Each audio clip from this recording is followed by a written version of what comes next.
Hello guys! Nananghalian na ba ang lahat?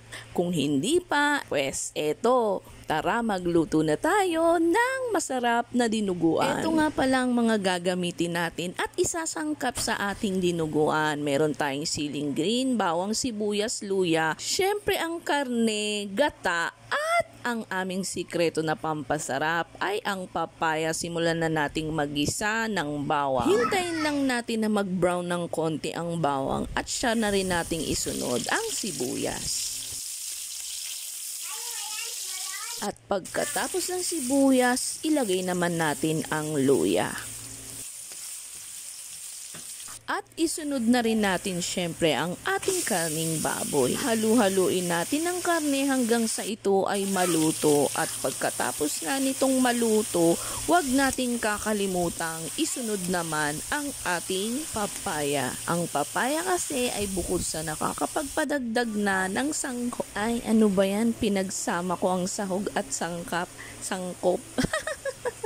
Sahog guys, nakakapagpadagdag siya.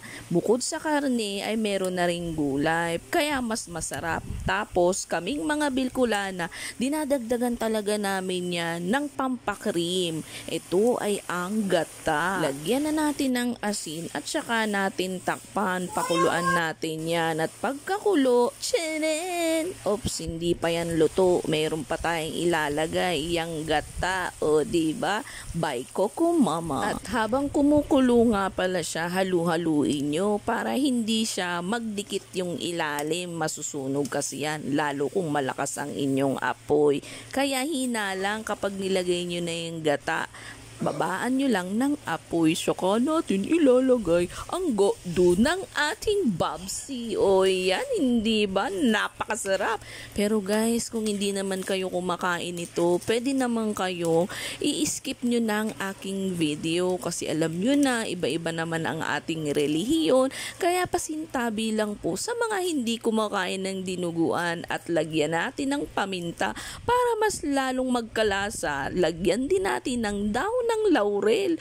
O diba, isunod na rin natin ang suka. Huwag nyo nga naman pala pakasobrahan ng suka kasi ang iba ay napakaasim ng dinuguan ay hindi naman na yun masarap. Kaya sakto lang ang ilagay nyong suka guys para hindi naman sobrang asim. Lagyan nyo rin ng konting sugar para mas lalo siyang lumasa. Kumbaga guys, parang mag-blend siya.